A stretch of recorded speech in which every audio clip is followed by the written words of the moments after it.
Now, hello, welcome to day 2 of physical science, where today we do more. Today's still not really going to be any real science. This is going to be a lot more, well, we did the scientific method. We're going to talk about science in general. We're not really get into the actual science of anything yet, though. That's mostly going to start next chapter. But where we left off is we talked about the scientific method, and we ended with talking about hypotheses. And I was talking about how a hypothesis can never be proven positive, they can only be disproven. Well, I want to go further into what happens with those hypotheses. If you um, keep doing experiments and over and over again, the hypothesis are supported. What happens is we can say the hypothesis will eventually become one of two things, either scientific law or scientific theory. And basically, this is something that's just been tested so many times that it's believed to be true for a large part. But once again, we can't guarantee it's true. There's always more you can learn. We might find out something we didn't know. But we're going to talk a bit today about these two ideas, laws and theories. And I'm going to start with laws. Laws are, as it says here, scientific generalization based on empirical observations of physical behavior. What a law is it's just a quick, simple version of something that people see by watching whatever they're watching. They are all based off things that have been tested over and over and over again. And they are things that have become universally accepted within the scientific community. Note, they're not necessarily universally accepted among all of society because people are idiots on a mass scale, but the entire scientific community accepts it. This is ideas like that heat flows from hot to cold. This is the idea that if I drop this, it will fall. That's the law of gravity. The idea that if you push something, it will move unless there's too much friction. These are the ideas of laws. Now, scientific laws have the following properties. The first is that they are valid.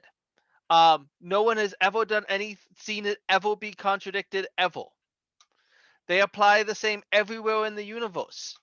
They are a simple mathematical equation. Newton's second law is F equals ma. Nice and simple.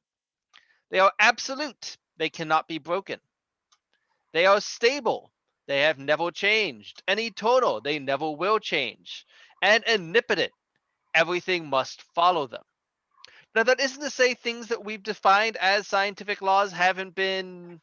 We had that status removed. The fundamental law for the equation of gravity, which we'll cover later on, was once viewed as a law, and Einstein came around and made us revisit the entire way we think about gravity and has kind of lost its law status. But these are the general ideas of what laws are. Any questions, though? Now, these laws, once again, are the simple concepts. And a lot of the stuff we're going to talk about isn't necessarily going to be simple. And this gets into the idea of scientific theory. While laws are simple, theories are complex with many parts, many models, and many pieces.